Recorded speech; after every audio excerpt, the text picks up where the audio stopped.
27절 말씀부터 31절 말씀까지입니다.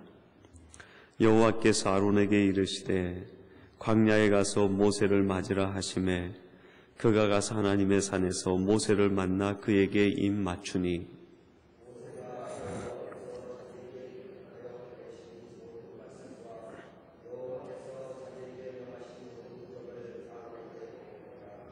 모세와 아론이 가서 이스라엘 자손의 모든 장로를 모으고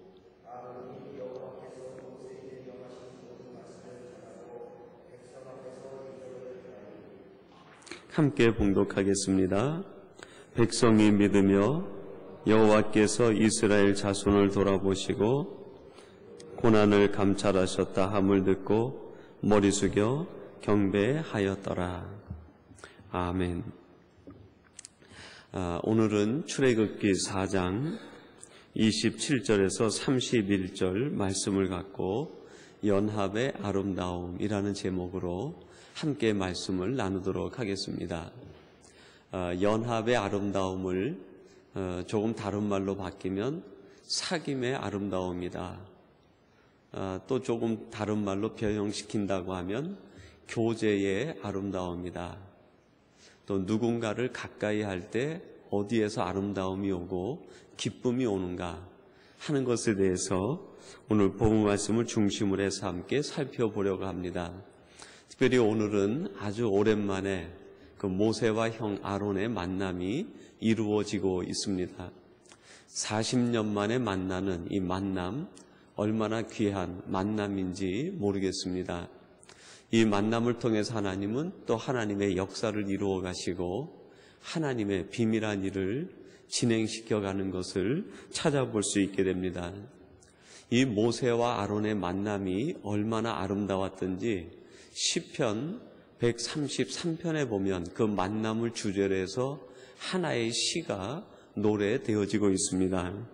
형제가 연합하여 동거함이 어찌 그리 선하고 아름다운고 머리에 있는 보배로운 기름 수염 곧 아론의 수염에 흘러서 그 옷깃까지 내림 같다. 그렇게 얘기합니다. 아론과 모세 형제의 연합이 얼마나 아름다웠는지 그것이 마치 이슬이 내림같이 아름다운 감람의 향유가 흘러내림과 같았다. 그렇게 표현하고 있습니다. 향기가 있는 만남, 축복이 있는 만남, 인생에 있어서 가장 기억에 남을 만한 만남이라고 할 수 있겠습니다. 여러분, 세상 사람들은 그런 얘기합니다. 인생은 살아가면서 3번의 만남이 있다고 합니다. 맨 처음에 태어날 때 아기가 누구를 만납니까? 엄마를 만나죠. 그 다음에 살아나가면서 성년이 돼서 누구를 만납니까? 평생의 반려자가 되는 인생의 동반자를 만나게 됩니다. 좋은 부모님을 만나는 것, 또 좋은 인생의 동반자를 만나는 것, 세상에서의 행복의 조건이라고 할 수 있겠습니다. 그러나 그것만으로 부족한 한 부분이 있죠. 진정한 누구와의 만남이 있어야 될까요? 그래요. 영적인 만남, 하나님과 신앙적인 만남이 있어야 행복한 삶이 이루어지고 인생의 분명한 가치가 세워지는 것 아니겠습니까? 어떤 사람은 이 하나님과의 만남을 경험하지 못하고 인생에서의 만남만 추구하다가 인생을 끝나는 사람이 있습니다. 그러나 하나님과의 만남을 경험해야 인생에 있어서 참된 가치와 인생의 참된 행복을 누릴 수 있는 것 아니겠습니까? 세상 사람들이 얘기하는 2가지 만남의 플러스 알파, 영적인 만남이 우리에게 있어야 되겠다. 그러면 여러분, 영적인 만남은 구체적으로 무엇을 이야기하는가? 우리가 오늘 말씀을 통해서 함께 같이 나눠보려고 합니다. 첫 번째는 영적인 만남이란 자신의 사명과의 만남이다. 그렇게 우리가 바꾸어서 이해할 수 있습니다. 모세는 그의 인생 80년 만에 사명과 만나게 되었습니다. 호렙산 불붙는 떨기나무 속에 계신 하나님을 경험하면서 모세는 자기 인생을 마지막 투자하고 헌신할 수 있는 사명을 발견하게 되었습니다. 어떻게 보면 모세의 제2의 영적 탄생이 이루어진 것이다라고도 할 수 있는 것 아니겠습니까? 우리 그리스도인들이 하나님을 만나서 구원을 경험하는 것 대단히 좋은 일이고 축복된 일일 것입니다. 그러나 그것은 하나님께서 우리에게 주시는 은혜요, 선물만을 가지고 살아가는 것이지 반쪽짜리 신앙으로 끝날 수도 있는 신앙적 만남입니다. 하나님을 만나는 구원의 경험 뒤에 우리가 만나야 될 아주 중요한 영적 만남이 있는데 그것이 무엇입니까? 사명을 만나는 것이죠.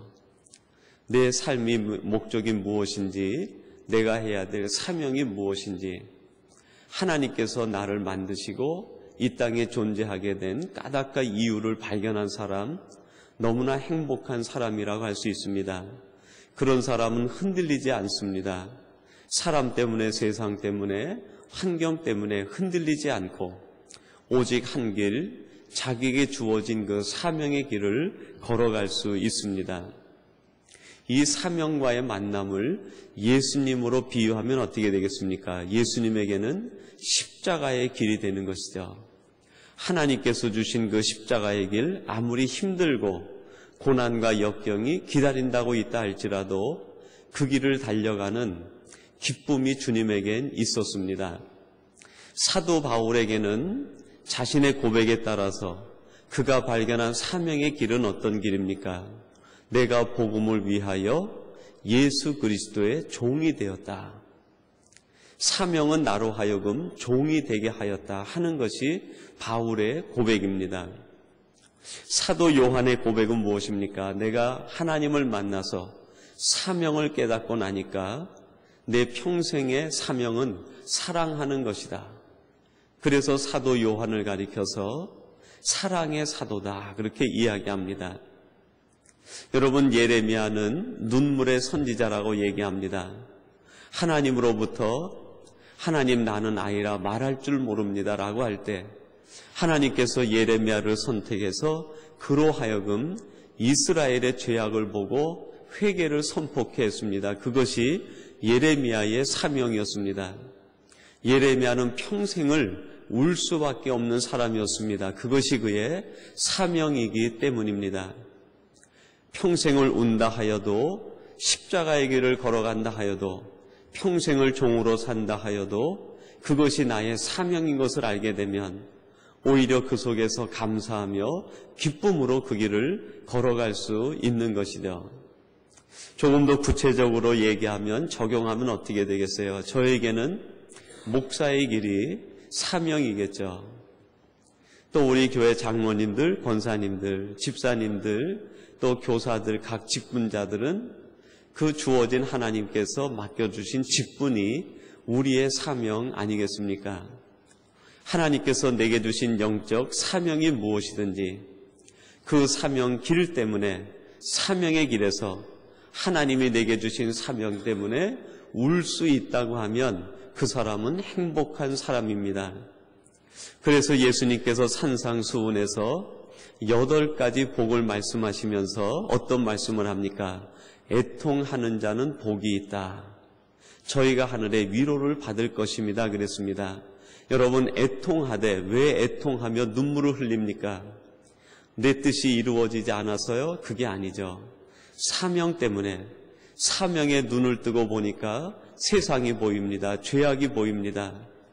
죽어가는 영혼이 보이고 슬퍼하는 영혼이 보이고 아파하며 고통하는 영혼이 보여서 그 영혼이 눈에 띄어서 울 수밖에 없는 사람, 내게 주신 사명을 이루려고 하는데 내가 너무나 연약해서 그 사명을 이루어 가지 못하는 자기 자신을 바라보며 눈물을 흘리는 그 사람이 진정 행복한 사람이라고 우리 주님은 말씀하십니다.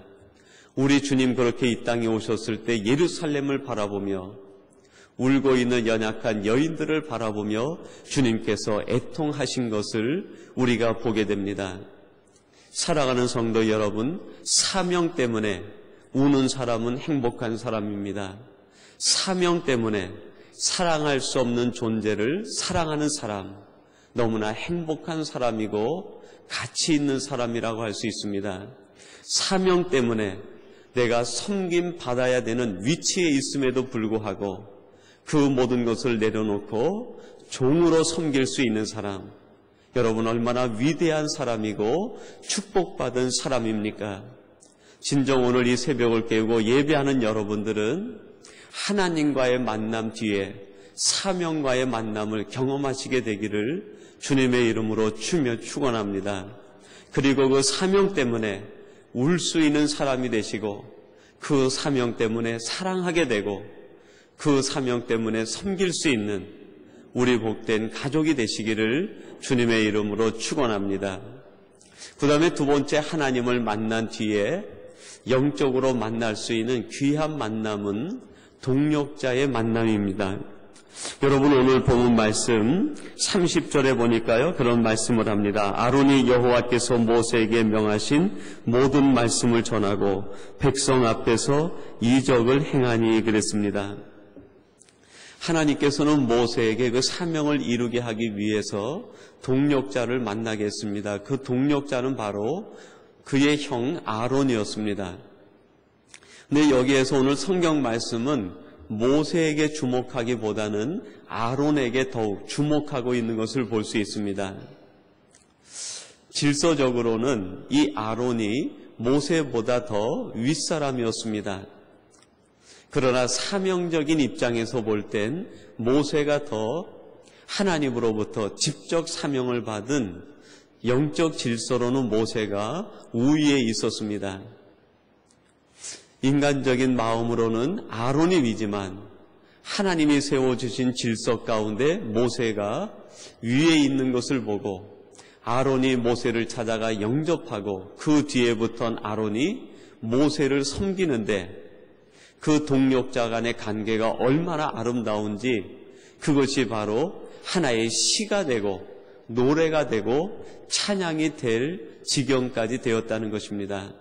사랑하는 성도 여러분, 여러분들이 신앙생활 하실 때 좋은 동력자들을 만나게 되기를 주님의 이름으로 축원합니다. 그 사람이 부부여도 좋고 그 사람이 가족이어도 좋고 자녀여도 좋습니다. 여러분의 신앙을 함께 나눌 수만 있다고 하면, 기도 제목을 나누고 사명을 나눌 수만 있다고 하면 얼마나 귀한 동력자겠습니까? 원키로는 여러분의 부부간에 이 좋은 동력자가 되시기를 주님의 이름으로 축원합니다. 형제 간의 동력을 이루시고 자녀 간의 동력을 이루시고 부모 간의 동력을 이루어서 하나님의 뜻을 이루어가게 되기를 주님의 이름으로 축원합니다. 여러분, 근대의 영국과 미국을 복음화시키고 대각성시켰던 부흥의 도화선을 일으킨 웨슬리 형제가 있습니다. 잔 웨슬리와 찰스 웨슬리죠. 잔 웨슬리는 복음을 전하는 선포자였고 찰스 웨슬리는 찬송을 부르는 찬양 사역자였습니다. 먼저 동생이 찬양으로 성도들의 마음에 문을 열어놓으면 형이 복음을 전하면서 영국을 새롭게 변화시켰습니다. 조나단 에드워드, D.L. 무디에게도 동력자들이 있었는데요. 생키라고 하는 위대한 복음 찬양 사역자입니다. 생키가 복음 찬송을 불러서 사람의 마음을 열어놓으면 그때부터 선포가 이루어지고 하나님의 말씀이 전해지게 됩니다. 여러분, 우리의 삶에도 우리의 신앙도 오직 믿음으로 살아가는 것 중요하지만 믿음과 함께 짝을 이루어야 될 신앙적 덕목이 있습니다. 오직 믿음, 오직 말씀으로만 나가면 우리의 마음이 아주 정적으로 굳어지기 쉬워요. 나중에 잘못하면 그것이 율법주의로 빠져가기 쉽습니다. 우리의 신앙적 덕목에서도 오직 말씀과 더불어서 오직 찬양, 오직 기도, 오직 뜨거운 열정, 하나님의 성령의 임재하심을 구하는 성령님의 도우심과 하나님의 말씀이 함께 어우러질 때 우리 안에 살아 역사하시는 하나님의 은혜와 하나님의 축복을 경험하게 될 것입니다. 여러분, 우리 장로교는 말씀 중심의 신앙을 추구합니다. 그러나 오순절 개통은 성령 운동 중심의 신앙 운동을 추구합니다. 두 개가 다 하나님께서 우리에게 주신 신앙의 덕목인데, 우리 장로교는 오랜 전통을 통해서 말씀 중심이라고 하는 머리 중심의 신앙을 받아들였어요.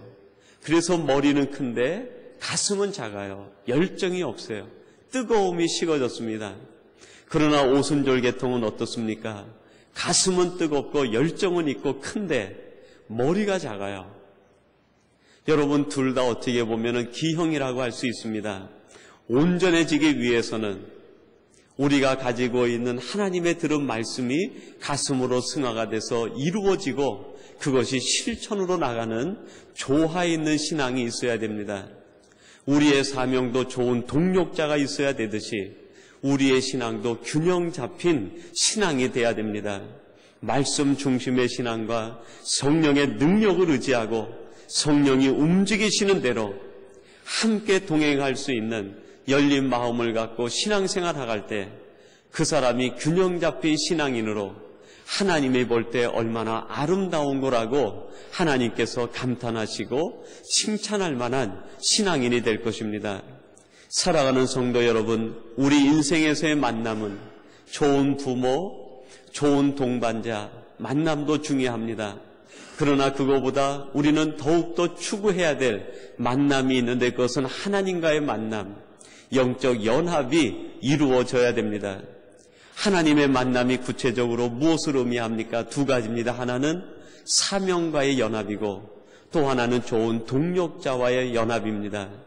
그래서 하나님께서 우리에게 주신 사명의 길을 우리 하나님의 손을 붙들고 사명을 놓치지 않고 동력자와 서로 의지하고 서로 힘을 보태주면서 이 믿음의 길을 걸어가시고 사명의 길을 걸어가시는 우리 복된 성도님들이 되시기를 주님의 이름으로 축원합니다.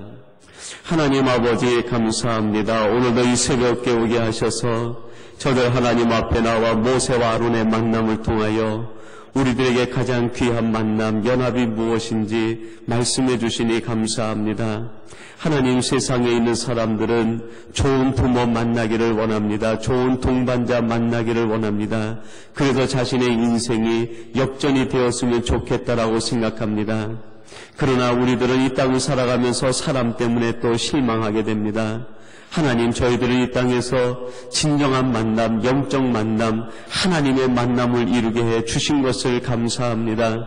이제 하나님을 만나 구원과 영생의 비밀을 알게 되었사오니 여기에서 그치는 것이 아니라 진정한 영적인 만남인 사명과의 연합을 이루게 하시고 좋은 동력자와 연합하여 하나님의 뜻을 이루어가는 저희들이 되게 하여 주옵소서. 오늘 이 새벽을 깨우고 예배하시는 모든 성도님들이 이러한 하나님의 동력자가 되게 하시고 자신에게 주어진 길에서 사명을 깨달아 하나님을 기쁘시게 하며 사람을 행복하게 하는 복된 성도님들이 되게 하여 주시옵소서. 예수님의 이름으로 기도하옵나이다. 아멘. 하늘에 계신 우리 아버지여, 이름이 거룩히 여김을 받으시오며 나라에 임하오시며 뜻이 하늘에서 이룬 것 같이 땅에서도 이루어지이다. 오늘날 우리에게 일용할 양식을 주옵시고 우리가 우리에게 죄 지은 자를 사하여 준 것 같이 우리 죄를 사하여 주옵시고 우리를 시험에 들게 하지 마옵시고 다만 악에서 구하옵소서. 대개 나라와 권세와 영광이 아버지께 영원히 있사옵나이다. 아멘. 아멘.